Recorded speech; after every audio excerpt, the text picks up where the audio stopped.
Bloomberg Audio Studios. Podcasts, radio, news. You're listening to Bloomberg Businessweek with Carol Massar and Tim Stenovec on Bloomberg Radio.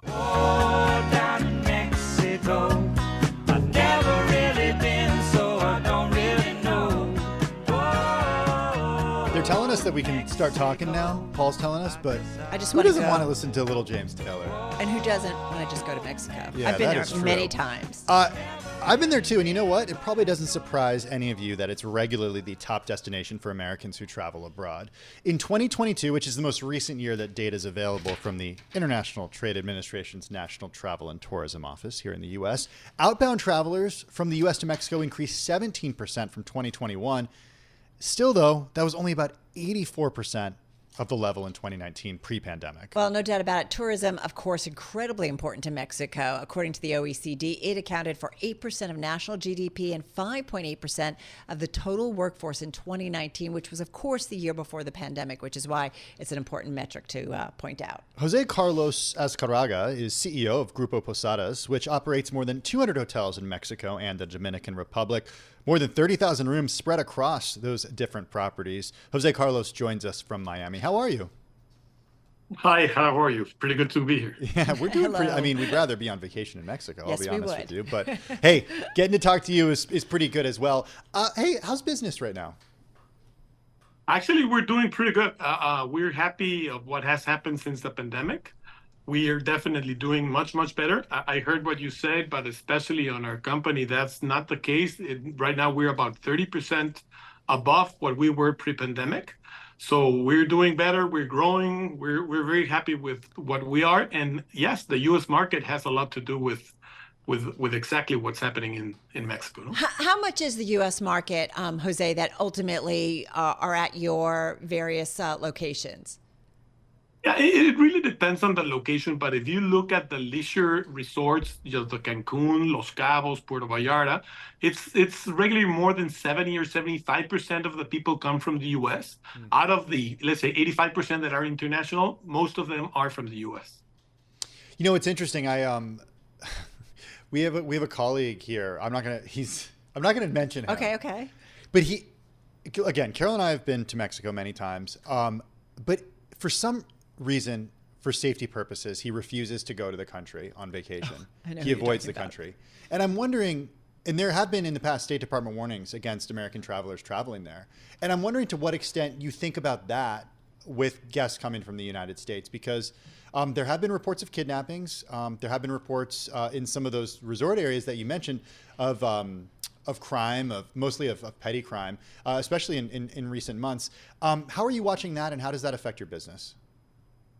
Yeah, I mean, that definitely is a factor, but you have to understand that especially on touristic destinations where there's, the hotels that we have in our system and everything, you would find that things are very similar to what you would ever find in different parts of the world. No, I mean, we're happy with the way that things are developing right now. And naturally, you have to do a much better job convincing your colleague to travel to Mexico, because probably what you already experience is what's going to happen. Until you go there, you talk to the people, you really live the experience, you find out that many times what you listen in the news is not really what you're going to see when you get there. I will say the State Department does currently have a travel advisory for Mexico. It's a level 2 of 4, which says exercise increased caution, and does say that violent crime is widespread and common in Mexico. All right. So I do wonder, though, for anybody who has had to endure, which is the whole world, the pandemic and come out of it, remind us of kind of what it was like for life for you guys during the pandemic and then coming out of it. Like, what's been the changes that you guys have noticed, and maybe the changes that you do now differently in terms of your business because of it? No, I mean, definitely it was a very tough period, as any tourist company would tell you around the world. But I think that it was also a great opportunity to understand and to learn. I mean, I think that all companies should be able to learn continuously, and that's something that happened to us definitely during the pandemic. As you probably are aware, Mexico was less restricted and allowed travelers to go to Mexico more than many other countries. So what happened is that 35% of the people that went into Mexico went there for the first time. And we know what happens with people that go to Mexico on the first time. They want to go back. And that's exactly what we're seeing right now in our hotels.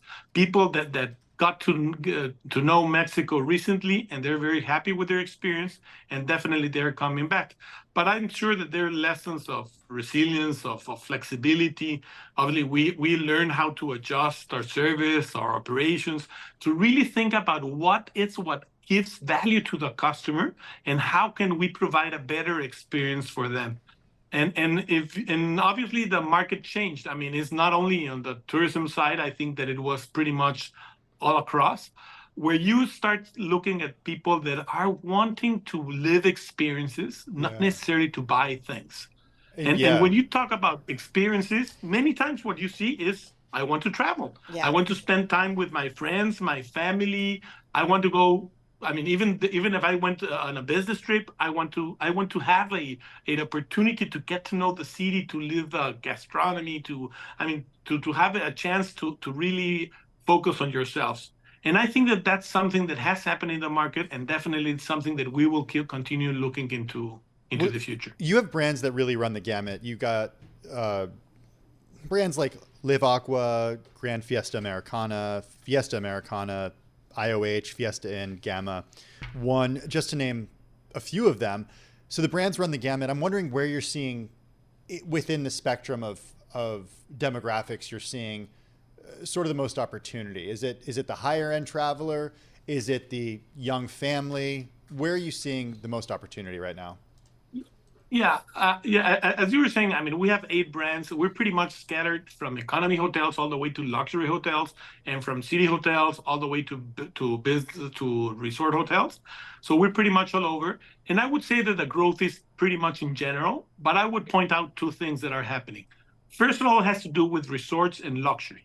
If you look, for example, right now we have about 13,000 keys that are under development, and out of those, 58% of those are on the resort business, and 20-something% out it's on the luxury urban side of the business. So we see definitely a growth more in luxury in resorts than anything else, and we like that because that's where we're performing much better than our competitors. So we're happy doing that.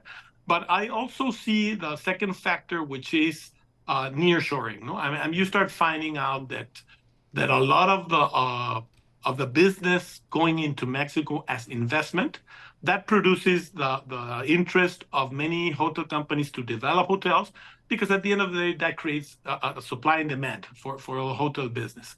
We're looking at investments that are happening not only in the northern side of the border, but pretty much across all Mexico, where you see the potential of growing in hotels.